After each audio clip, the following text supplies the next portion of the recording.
Nama saya Fitri Nur Fatimah. Saya di sini akan menjelaskan pengaruh manusia pada alam lingkungan hidupnya. Jika kita menelusuri kembali sejarah peradaban manusia di bumi ini, kita akan melihat adanya usaha dari manusia untuk menyempurnakan serta meningkatkan kesejahteraan hidupnya. Demi kelangsungan hidup jenisnya, pada saat manusia hidup mengembara, mereka hidup dari hasil perburuan, mencari buah-buahan, serta umbi-umbian yang terdapat di hutan-hutan. Mereka belum mengenal perihal bercocok tanam atau bertani, dan hidup mengembara dalam kelompok-kelompok kecil dan tinggal di gua-gua. Bila binatang buruan mulai berkurang, mereka berpindah mencari tempat yang masih terdapat cukup binatang-binatang buruan sebagai bahan makanan. Akan tetapi, lamban laun dengan bertambahnya jumlah populasi mereka, cara hidup semacam itu tidak dapat memenuhi kebutuhan hidupnya. Kemudian, mereka mulai mengenal cara bercocok tanam yang masih sangat sederhana, yaitu dengan membuka hutan untuk dibuat ladang yang ditanami dengan umbi-umbian atau tanaman lain yang telah dikenalnya sebagai bahan makanan. Rumah mereka pada saat itu terbuat dari kayu yang beratap daun-daunan. Bila mana kesuburan tanah tidak memungkinkan lagi untuk memperoleh panen yang mencukupi kebutuhan, mereka berpindah mencari tempat baru yang masih memungkinkan untuk bercocok tanam kembali.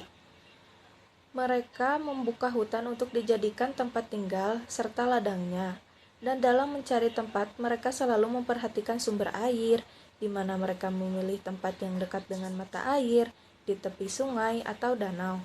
Selain bercocok tanam, mereka mulai memelihara binatang-binatang dan akhirnya mereka hidup menetap dari hasil pengalamannya. Mereka mulai dapat bercocok tanam secara lebih baik, misalnya dengan ditemukannya sistem bersawah dan lain-lain. Di sini manusia mulai mengetahui sifat-sifat alam lingkungan hidupnya. Tampaklah di sini manusia sedikit demi sedikit mulai menyesuaikan daripada alam lingkungan hidupnya. Bahkan lebih daripada itu, manusia telah merubah semua komunitas biologis di tempat mereka hidup. Perubahan alam lingkungan hidup manusia tampak jelas di kota-kota, dibandingkan dengan di hutan rimba, di mana penduduk masih sedikit serta primitif. Perubahan alam lingkungan hidup manusia akan berpengaruh baik secara positif ataupun secara negatif. Berpengaruh positif bagi manusia karena manusia mendapatkan keuntungan dari perubahan tersebut, dan berpengaruh tidak baik karena dapat mengurangi kemampuan alam lingkungan hidupnya untuk menyokong kehidupannya. Assalamualaikum warahmatullahi wabarakatuh. Perkenalkan, nama saya Sofina Salsabella. Di sini saya akan menjelaskan tentang interaksi manusia dan pengaruhnya terhadap pembangunan sosial budaya. Pembangunan sosial budaya adalah pembangunan yang dirancang untuk meningkatkan taraf hidup masyarakat. Pembangunan sosial budaya menjadi bagian integral dari prioritas pembangunan keempat, yaitu membangun kesejahteraan rakyat, meningkatkan kualitas kehidupan beragam, dan ketahanan budaya. Tujuan dan manfaat dari pembangunan sosial budaya adalah untuk mewujudkan kesejahteraan rakyat yang ditandai dengan meningkatnya kualitas hidup yang layak dan bermartabat, serta memberikan perhatian utama pada tercukupinya kebutuhan dasar masyarakat. Selanjutnya, saya akan menjelaskan beberapa bentuk pembangunan pada sosial budaya. Yang pertama, ada bidang kesehatan. Bentuk pembangunannya yaitu peningkatan sumber daya manusia dan lingkungan yang saling mendukung. Kedua, peningkatan mutu lembaga dan pelayanan kesehatan. Selanjutnya yang kedua, ada bidang kesejahteraan sosial.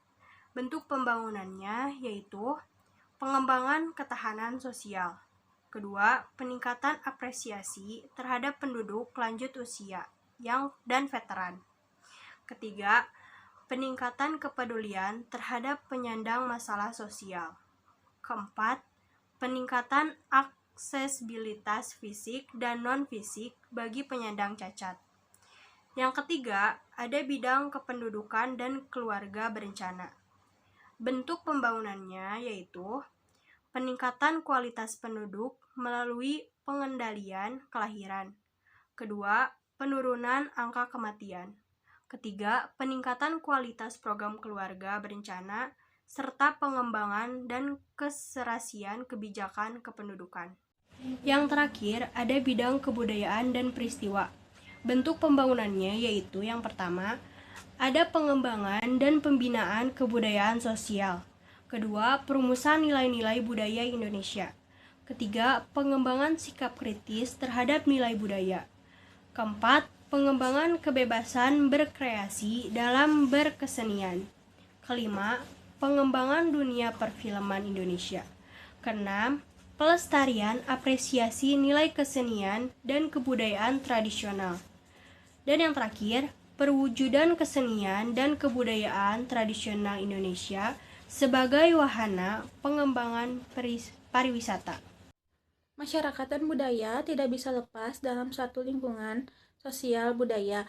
Masyarakat dan budaya merupakan sistem yang saling terkait. Masyarakat tidak ada bila tidak ada pendukung budaya, dan tidak ada budaya yang muncul bila tidak dalam satu masyarakat. Masyarakat lebih banyak dipelajari dalam sosiologi dan budaya lebih banyak dipelajari dalam antropologi. Oleh karena itu, sosiologi dan antropologi merupakan pendukung utama dalam mempelajari lingkungan sosial budaya. Mengenai masyarakat dan budaya, Anda dapat mempelajari lebih lanjut pada modul-modul yang disediakan. Untuk menambah tentang kejelasan konsep lingkungan sosial budaya akan diperoleh bila kita lihat kaitan timbal balik antara unsur manusia atau populasi manusia dengan lingkungan hidupnya. Sama halnya dengan populasi biota non-insani, sejak adanya kehidupan di muka bumi ini ratusan juta tahun, suatu biota atau organisme memerlukan sarana biologis untuk beradaptasi dengan lingkungannya. Otto Sumarwoto 1986 menyebutkan beda adaptasi pada manusia dengan organisme lain adalah manusia lebih mengandalkan adaptasi kultural. Melalui adaptasi biologis ini, berbagai jenis organisme hidup memiliki kondisi dan keadaan biologis yang paling sesuai. Apabila mereka tidak dapat mampu menyesuaikan diri dengan lingkungan yang ada, maka makhluk tadi tidak dapat bertahan hidup. Oleh karena itu, adaptasi dalam kaitannya hubungan timbal balik antara makhluk hidup dan lingkungan.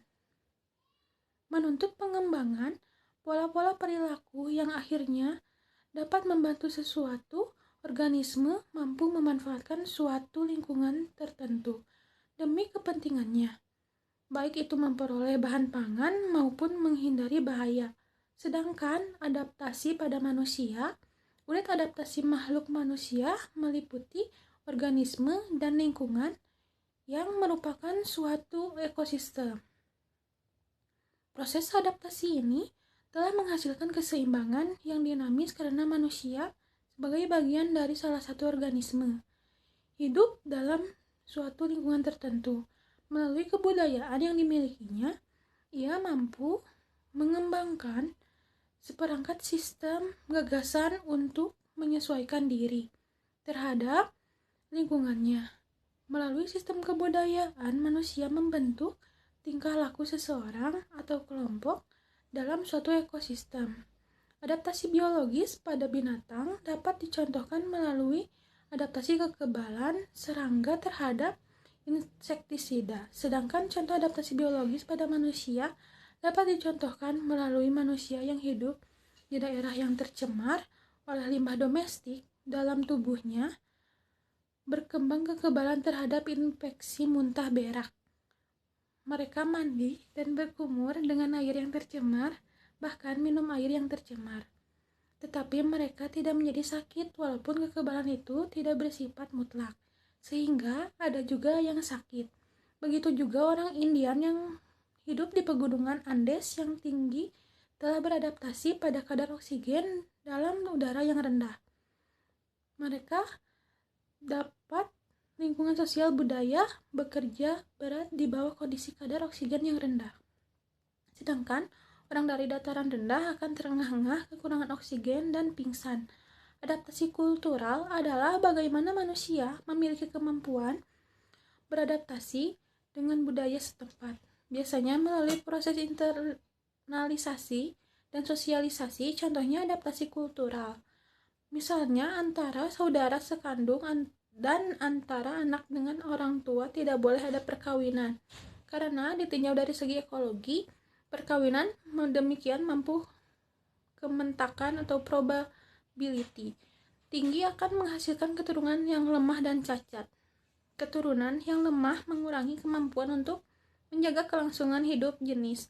Adaptasi kultural juga terjadi dengan penggunaan teknologi, bentuk rumah suku dan yang unik yang sesuai dengan kondisi lingkungan lembah Bahlim di Kabupaten Jayawijaya yang mempunyai ketinggian 1.500 meter di atas permukaan laut. Purwanto 1997 menyebutkan bentuk rumah orang Eskimo, iglo, juga dapat dipandang sebagai senjata kebudayaan yang paling penting untuk menyesuaikan iklim kutub utara. Demikian pula sawah bagi petani Jawa sebagai hasil proses historis dari perkembangan kebudayaan yang dianggap sebagai bagian penting dari lingkungan alamnya.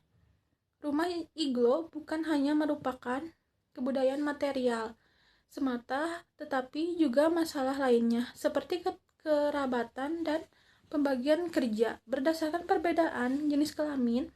Demikian pula halnya sawah pada orang Jawa adalah erat kaitannya dengan sistem organisasi kerja. Bentuk struktur desa dan proses pelapiasan masyarakat dari uraian di atas dapat dilihat bahwa hubungan timbal balik manusia dengan lingkungannya ini. Unsur manusia mempengaruhi interaksi manusia dengan lingkungan. Begitu pula sebaliknya. Lingkungan dapat dipengaruhi unsur manusia. Jumlah dan komposisi manusia merupakan unsur selain budaya, teknologi, dan struktur sosial. Sedangkan unsur lingkungan hidup, unsur abiotik, biota, dan proses ekologi dapat mempengaruhi hubungan timbal balik ini. Perkenalkan, nama saya Claudia Pitaloka. Saya akan menjelaskan tentang status sosial ekonomi.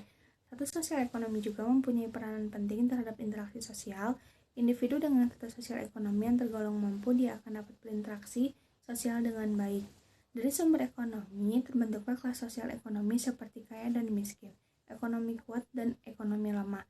Stratifikasi sosial dapat terjadi karena ada sesuatu yang dibanggakan oleh setiap orang atau sekelompok orang dalam kehidupan masyarakat.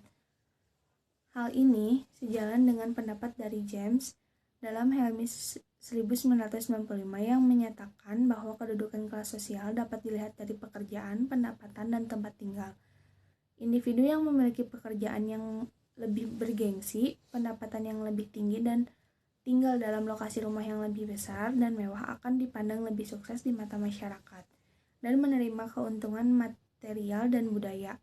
Hal ini akan menyebabkan individu dengan kelas sosial yang tinggi meyakini bahwa mereka lebih berharga dari orang lain. Banyak laporan kerugian bencana terbatas untuk menilai penggantian infrastruktur fisik dan tidak mencakup dampak potensial bencana pada sosial ekonomi regional atau nasional. Meskipun ada diskusi yang berkembang dalam literatur tentang manfaat dan pendekatan yang berbeda untuk bencana, secara kontras dapat melihat manfaat ontologis dan perkembangan yang berfokus pada kerugian manusia atau fisik. Ada kekurangan penekanan pada isu yang lebih mendasar dalam menghitung dampak ekonomi dari bencana pada lingkup ekonomi makro. Apa yang bisa kalian ambil dari materi yang kami sampaikan? Jika ada yang mau ditanyakan, silakan mampir di kolom komentar. Kita jihi sedikit ya guys ya. Bukan anak SD, bukan anak SMP, bukan juga anak SMA. Sisi is anak kuliahan.